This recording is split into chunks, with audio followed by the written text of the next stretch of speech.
For more than a decade, Ed O'Neill lived as the man everyone loved to hate. To the world, he was Al Bundy, the defeated shoe salesman, the man trapped in a house full of insults and broken dreams. But behind that cynical smirk was a story few fans ever knew. A story of exhaustion, regret, and moments that blurred the line between fiction and reality. When the cameras stopped rolling, Ed O'Neill wasn't laughing. He was watching his own life become inseparable from the man America laughed at every Sunday night. And now, decades later, he's telling the truth. The story that never made the tabloids and the one that changed how he sees everything. The audition that changed his life. In 1986, Ed O'Neill walked into a casting room in Los Angeles that would unknowingly define the rest of his career. He wasn't the studio's first choice. Not even close. Fox executives wanted a familiar name for their daring new sitcom about a miserable middle-class family. But when Ed slumped into a chair, let out a long, defeated sigh, and mumbled his first line, the room went silent. That small gesture born from watching his own uncles after long factory shifts in Ohio became the moment the creators Michael Moye and Ron Levitt saw Al Bundy come to life. Even then, the network hesitated. Ed wasn't a star. He was a theater actor with a few film credits and a face nobody could place. Weeks went by with no call. He assumed he'd lost the part, but the producers fought for him, insisting that his weariness, his timing, and his quiet authenticity were irreplaceable. When Fox finally said yes, the wait was immediate. Ed wasn't just playing a character. He was carrying the entire experiment of a network trying to prove itself against giants like NBC and CBS. If Married with Children failed, it wouldn't just end his career. It could sink Fox's early ambitions. Ed threw himself into the role completely. He studied the script line by line, making every sigh, insult, and sarcastic comeback feel real. But what he didn't know then was that this realism would come with a price. The exhaustion of playing a man who'd given up on life began to blur into his own reality. And before long, the family that was supposed to be fictional started tearing itself apart behind the scenes. The recast and the burden of believability. Most fans assumed the Bundys we saw in the pilot were there from the beginning. They weren't.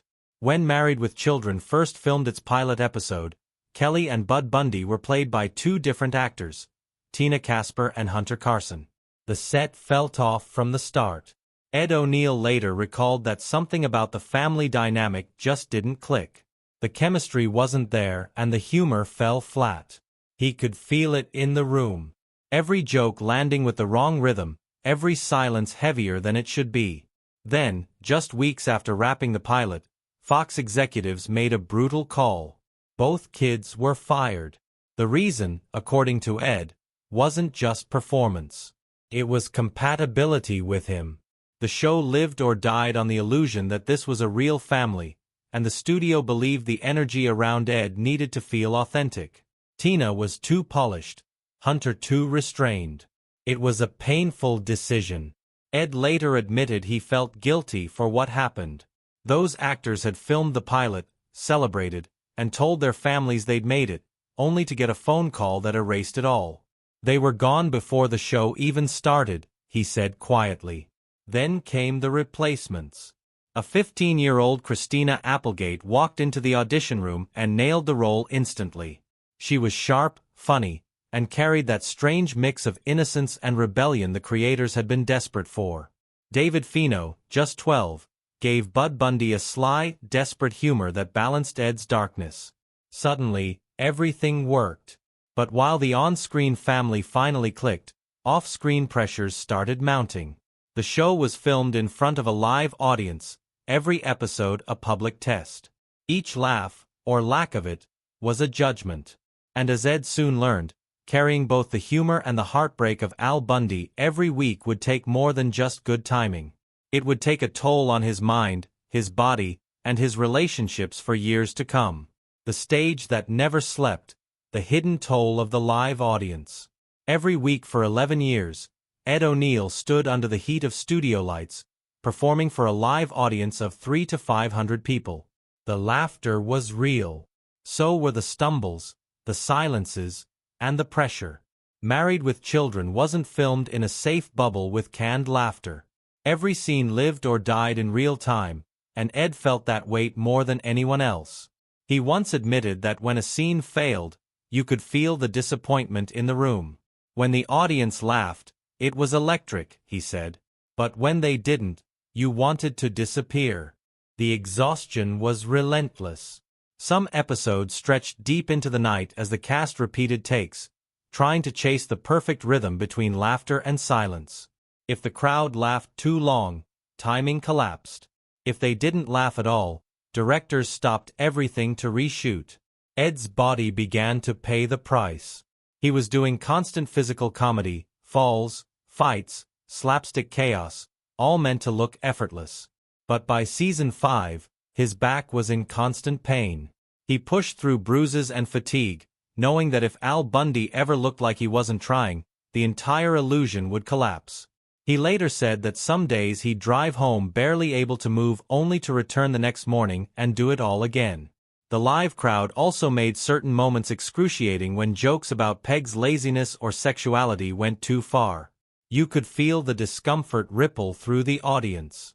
Katie Siegel once told him she dreaded certain scenes, not because of the script, but because doing them in front of real people felt like being stripped bare. Still, Ed insisted the audience was what made the show feel alive. It was unpredictable, messy, and brutally honest. But that same energy also exposed every weakness, every missed beat, every piece of humanity the cast tried to hide. And it was during these long, sleepless weeks that cracks began forming, not just in the Bundy household, but between the people who brought it to life. Feuds, regrets, and the fallout with Amanda Bears.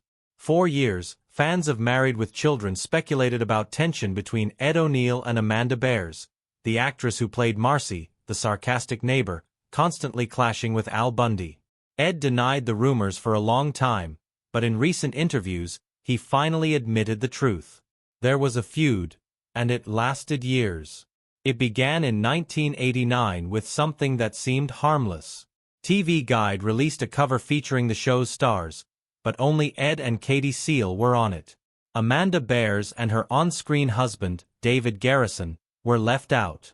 Ed knew about the cover beforehand, but said nothing. At the time, he thought little of it.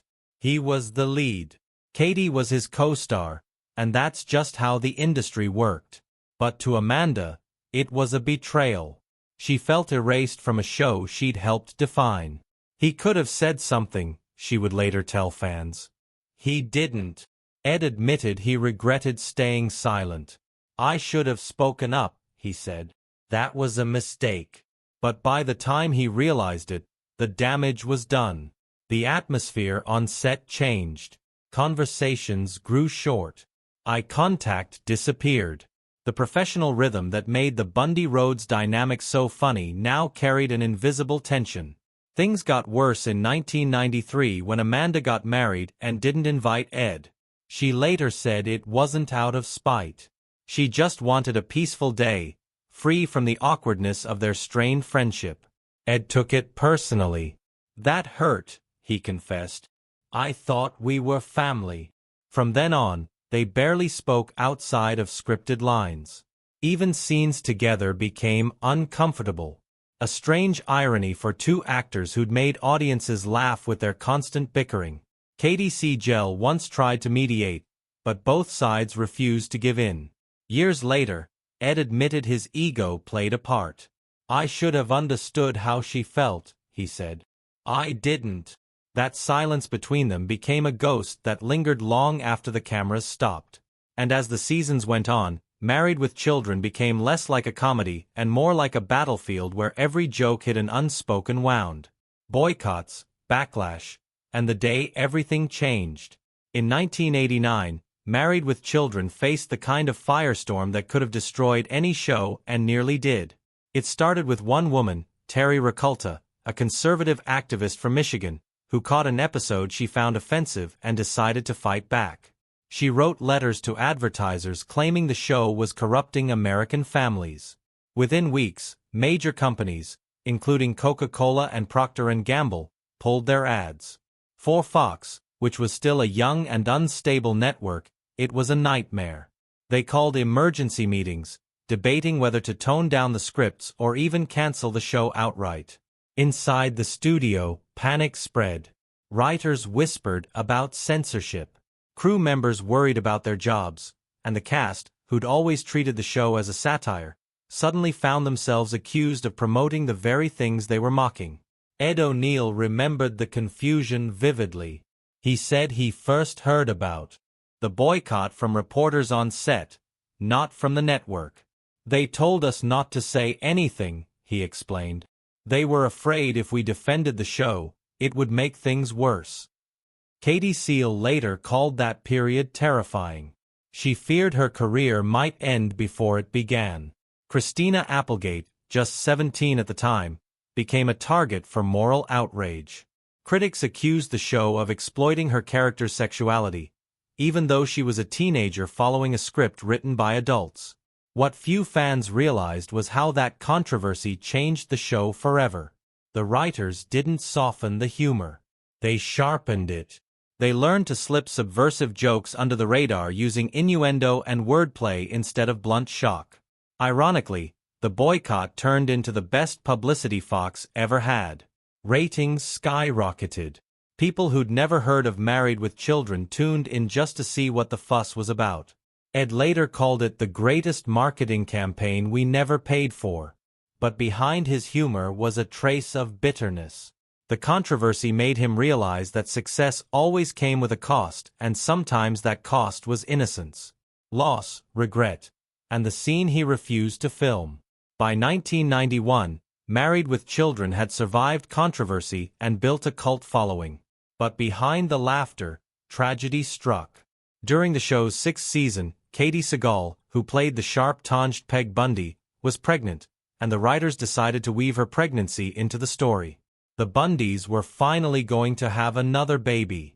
It seemed like the perfect next chapter. Then everything changed. In her 7th month, Katie lost the baby. Production stopped. Scripts were torn apart. The storyline was rewritten overnight into a surreal dream episode where Al imagines Peg giving birth only to wake up and realize it never happened. To the audience, it was dark comedy. To the cast, it was unbearable. Ed O'Neill admitted that he didn't know how to handle it. "I didn't know what to say," he said years later. "I thought staying quiet was better than saying the wrong thing." But silence wasn't what she needed. Katie returned to work soon after, still grieving, and had to slip back into Peg's teasing humor while everyone on set avoided the subject. Ed said that was one of his biggest regrets, not being there for her in the way a real friend should have been. Around that same time, another moment pushed him to his limit.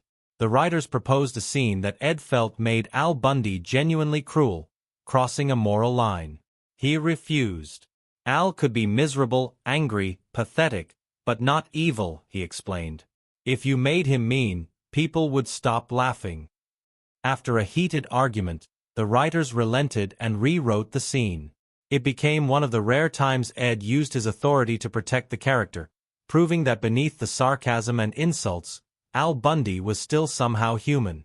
Those two experiences, loss and defiance, changed how Ed saw the show.